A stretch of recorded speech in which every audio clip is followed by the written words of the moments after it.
السلام علیکم دوستوں، جلدی سے میرے چینل کو سبسکرائب کر لیں۔ بھائی واپس آ جاؤ۔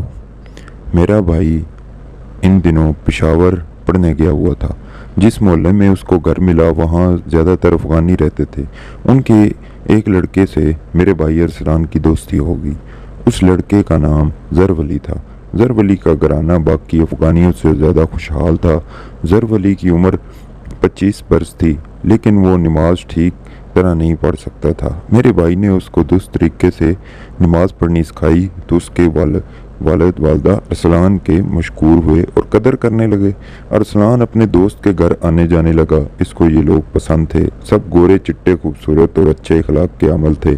ارسلان کا جی چاہتا کہ زرولی کے خاندان میں شادی کرے، کیونکہ ان کی تمام لڑکیاں خوبصورت بلکہ حور شمائل تھیں۔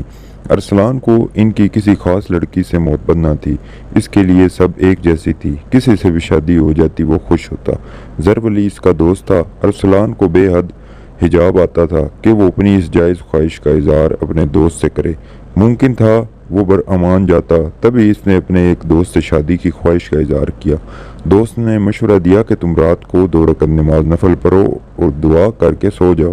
رات کو جو لڑکی تمہارے خواب میں آئے وہ تمہارے لیے بہتر ہوگی۔ ارسلان نے دوست کے مشورے پر عمل کیا اور 2 رکعت نماز نفل پڑھی تو اس کے خواب میں زرخواہ آ گئی۔ خواب میں اس نے خوبا سے پوچھا، کیا تم مجھ سے شادی کرو گی؟ جواب ملا، کیا پتہ۔ ارسلان جب نیند سے بیدار ہوا تو دوست سے اپنے خواب کا بیان کیا۔ جمیل نے کہا، تم اس خاندان میں شادی کیوں کرنا چاہتے ہو؟ کیونکہ ان پر ہر فرد صحت مند اور خوبصورت ہے، اس وجہ سے۔ تب تم زرولی سے بات کرو کہ تم خوبا سے شادی کرنا چاہتے ہو۔ خوبا اس کی کزن ہے، ہو سکتا ہے وہ برا مان جائے۔ ارسلان نے جواب دیا، دوسری بات یہ کہ وہ خوبصورت ضرور ہے، مگر اس کی ایک آنکھ کسی حادثے کی وجہ سے ختم ہو گئی تھی، وہ کافی ہے۔ میں اس کے ساتھ شادی نہیں کرنا چاہتا، جبکہ زرولی کے خاندان کی دوسری لڑکیاں زیادہ خوبصورت ہیں۔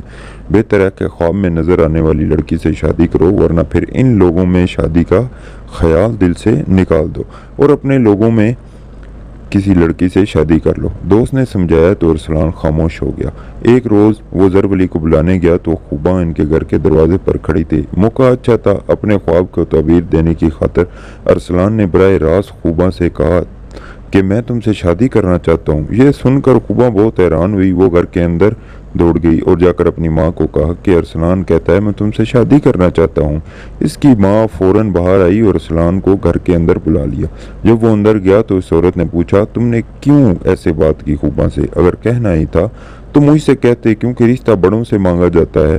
غرض اس خاتون نے میرے بھائی کی خوب بےعزتی کی۔ ارسلان نے کہا، خالہ تمہاری لڑکی کافی ہے اور میں اس سے شادی نہیں کرنا چاہتا، لیکن یہ میرے خواب میں آئی، اس وجہ سے میں نے ایسا خیال ظاہر کر دیا۔ کیا تم کو نہیں پتا کہ ایسا سوال لڑکی سے نہیں لڑکے کے والدین لڑکی کے والدین سے کرتے ہیں؟ اگر اپنی خیریت چاہتے ہو تو دوبارہ خوبا سے ایسا سوال مت کرنا، کیونکہ زرولی اس کو پسند کرتا ہے اور شادی کرنا چاہتا ہے۔ ارسلان نے یہ سن کر سر جھکا لیا، کہنے لگا، مجھے خبر نہ تھی، یہ میرے دوست کی پسند ہے اور میں زرولی کو دکھ نہیں دینا چاہتا، اس لیے آئندہ ایسا خیال بھی دل میں نہیں لاؤں گا۔ یہ بات نہیں ہے، اگر تم کچھ رقم ادا کر سکو تو میں رشتہ دینے کے بارے میں سوچ سکتی ہوں، لیکن تمہارے والدین کو میرے خاوند کے پاس آنا ہوگا۔ نہیں، آپ مجھے معاف کر دیجئے، اگر زرولی خوبا کو پسند کرتا ہے تو وہی اس سے شادی کرے گا۔ ارسلان نے لڑکی کی والدہ سے کہا۔ تاہم وہ سوچتا تھا، جانے کیوں میرا دوست اس کانی لڑکی سے پیار کرتا ہے، حالانکہ اس کے خاندان میں اور بھی لڑکیاں بے حد خوبصورت موجود تھی۔ خیر یہ تو دلوں کے معاملے ہوتے ہیں، اس کے بارے میں کوئی کیا کہہ سکتا ہے۔ جب گدی پہ دل آئے تو پری کیا چیز۔ تاہم خوبا بھی پری جیسی تھی، بس ایک عیب اس کی خوبصورتی میں تھا کہ اس کی ایک آنکھ حادثے کی نظر ہو گئی تھی۔ ارسلان نے دل سے خوبا کا خیال مٹا دیا اور پڑھائی میں مصروف ہو گیا۔ امتحان کے بعد جب فارغ ہوا تو ایک روز شہر گیا۔ راستے میں وزیرہ باغ آتا ہے، وہاں فٹ پاتھ پر ایک بابا بیٹھا تھا، ساتھ ہی اس نے ایک بورڈ رکھا ہوا تھا جس پر لکھا تھا، شادی میں رکاوٹ دور ہو، اور بھی کچھ الفاظ لکھے تھے۔ وہ بورڈ ارسلان کھڑا ہو کر پڑھنے لگا تو بابا جی نے اسے آواز دی، نوجوان ادھر آؤ، تمہاری ہر مشکل کا حل ہمارے پاس ہے۔ بابا کے بلانے پر ارسلان اس کے گھر گیا تو نجومی اس کو اپنے پاس بٹھا لیا اور پوچھا، بیٹا تمہاری شادی ہو چکی ہے؟ ارسلان نے نفی میں سر ہلا دیا۔ تب وہ کہنے لگا اطمینان سے بیٹھو، ہم تمہاری شادی کرا دیتے ہیں۔ وہ بیٹھ گیا۔ جس لڑکی سے تم شادی کرنا چاہتے اس کا نام بتاؤ اور اس کی ماں کا نام بھی بتاؤ۔ ارسلان سوچ میں پڑ گیا کہ خوباں خواب میں آئی مگر اس کا حسن بے عیب نہیں ہے اور وہ دوست کی پسند ہے۔ بابا جی کو کسی اور لڑکی کا نام بتا دیتا ہوں۔ بہت غور کیا مگر پڑوس میں جو بھی خوبصورت لڑکی تھی ان میں سے کسی کا نام اس کو یاد نہ آیا۔ وہ کسی کا نام نہ بتا پایا مگر بابا جی تھا کہ جان ہی نہ چھوڑ رہا تھا۔ بابا جی سے جان چھڑانے کی خاطر ویسے ہی اس نے زرولی کی بہن گل بی بی اور والدہ کا نام سنجیدہ بتایا۔ تب نجومی نے 500 روپے طلب کر لیے۔ ارسلان کے پاس اس وقت جیب میں صرف 150 روپے تھے۔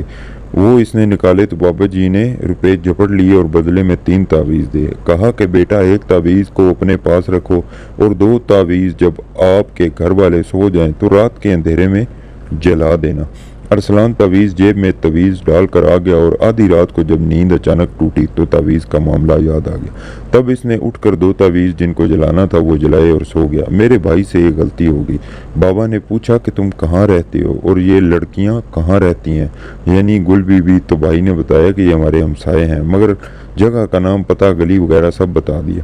وہ بابا بڑا نوسرباز تھا۔ اس گلی میں آ کر زرولی کو ڈھونڈا اور بولا اگر کچھ روپے دو تو تم کو بتاتا ہوں کہ کون تیرے گھر آتا ہے اور کس ادارے سے آتا ہے۔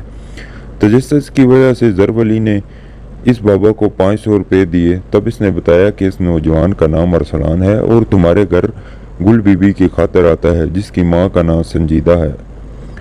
وہ لڑکی کو حاصل کرنے کی خاطر ایک بابا سے تعویذ لے گیا ہے۔ بے شک یہ تم اپنے دوست سے پوچھ لو۔ رات کو زرولی اس کا کزن ارسلان کے پاس آیا۔ آتے ہی اس نے کہا یار ہم آپ کو ایسا نہیں سمجھتے تھے، تم کو بہت کم ذات نکلے۔ ارسلان سمجھ گیا کہ گل بی بی پر جو اس نے تعویذ کرائے ہیں یہ ان کے بارے میں اشارتاً کہہ رہا ہے کیونکہ تعویذ کے اثر سے شاید اس کی بہن کو کچھ ہو گیا ہے۔ احساس جرم سے آدمی اکثر اتنا پریشان ہو جاتا ہے کہ وہ سچ کہہ کر اس سے چھٹکارا پانے کی کوشش کرتا ہے۔ ارسلان نے قبول کر لیا اور معذرت کی کہ اس نے ایسا بے وجہ کیا کیونکہ ایک بابا اس کے پیچھے پڑ گیا تھا اور رقم اینٹنے کی خاطر اسے چکر دیا۔ خیر کوئی سوچ کر تو اس دن زرولی چپ ہو گیا مگر پھر اس کی ماں نے ارسلان پر غصہ کیا کہ تمہارے تعویذ کے اثر سے میری بیٹی بیمار پڑی ہے جس کی وجہ سے اس کے منگیتر نے اس کے ساتھ شادی سے انکار کر دیا ہے۔ اب تم اپنی غلطی کا تاوان ادا کرو۔ سنجیدہ خالہ کے شکوے پر ارسلان مزید شرمندہ ہوا اور اس کے ضمیر نے اس قدر ملامت کی کہ اس نے وعدہ کیا کہ گھر جا کر مطلوبہ رقم یعنی تاوان لے کر آتا ہوں کیونکہ میری غلطی کی وجہ سے آپ کی بیٹی بیمار ہوئی ہے۔ اس کا منگیتر بھی شادی سے انکاری ہے۔ دراصل میں تو بابا جی سے جان چھڑانا چاہتا تھا اس لیے تعویذ کرایا تھا۔ مجھے کیا خبر تھی کہ آپ کی بیٹی بیمار ہو جائے گی، وہ تو مجھ کو بہن جیسی لگتی ہے اور میں کبھی نہ چاہوں گا کہ آپ کی عزت میں کوئی خلل آئے۔ سنجیدہ خالہ نے کہا تو پھر جلدی سے جا کر تاوان کی رقم لاؤ تاکہ اس رقم سے ہم گل بی بی کا علاج کروائیں ورنہ میرا شوہر تم سے بری طرح پیش آ سکتا ہے۔ ارسلان پریشان حال گھر آیا اور سب سے پہلے مجھے اعتماد میں لے کر اپنی مشکل بتائی کیونکہ وہ مجھ پر بھروسہ کرتا تھا اور مشکل وقت میں ہمیشہ مجھ سے ہی بات کرتا اور صلاح مشورہ لیتا۔ بھائی کو پریشان دیکھ کر میں نے تسلی دی اور کہا کہ بھائی جان آخر تم کیا ضرورت پڑی تھی ان لوگوں میں اس قدر گھلنے ملنے کی، رشتہ کرنے کی آرزوؤں کرنے لگے۔ باجی رقیہ تم تو جانتی ہو کہ ابو امی میری شادی ماموں کی بیٹی نبیلہ سے کرنا چاہتے ہیں، حالانکہ وہ مجھے پسند نہیں، وہ کالی موٹی اور بد شکل ہے۔ تو پھر کیا میرا حق نہیں ہے کہ میں کسی خوبصورت لڑکی سے شادی کروں؟ بھائی کی اس بات سے مجھے چونکا دیا۔ واقعی یہ بات درست تھی۔ امی ابو کا پکار ارادہ تھا کہ وہ نبیلہ کو بہو بنا لیں، تبھی تو میرا بھائی ایسی حرکت کر بیٹھا۔ دراصل وہ نبیلہ سے بچنا چاہتا تھا۔ میں اس کی الجھن کو سمجھی اور کہا کہ تم فکر نہ کرو، میں تمہاری شادی نبیلہ سے نہ ہونے دوں گی بلکہ ہم تمہارے لیے بہت خوبصورت پیاری سی دلہن تلاش کریں گے۔ یہ تو ٹھیک ہے، اب تاوان کی رقم کا کیا کروں؟ تم ان لوگوں سے کہہ دو کہ میرے والد صاحب تاوان کی رقم نہیں دیتے، وہ کہتے ہیں کہ گل بی بی خود بیمار ہوئی ہے، تعویذ وغیرہ کا کوئی اثر نہیں ہوا ہے، تم ان کے گھر جانا ہی بند کر دو۔ وہ لوگ اب مجھ سے رقم لیے بغیر ٹلنے والے نہیں۔ بابا جی تم نہیں جانتے یہ لوگ دوستی کرتے ہیں تو بہت اچھی اور دشمنی ہو تو دشمن کو بلاتے نہیں ہیں۔ ہاں مگر تم نے ایسا کیا جو وہ تم سے دشمنی کریں گے؟ میں نے ان کو لڑکی کا نام بتایا ہے اور تعویذ بھی جلائے ہیں، یہ بات میں احساس جرم سے پریشان ہو کر ان کو صاف صاف بتا چکا ہوں، لہٰذا اب تاوان نہ دینے کا سوال ہی پیدا نہیں ہوتا۔ یا اللہ میں نے سر پکڑ لیا کہ جانے میرا بھائی کس مصیبت میں پھنس گیا۔ وہ پشاور میں پڑھ رہا تھا، اس وجہ سے میں اس کو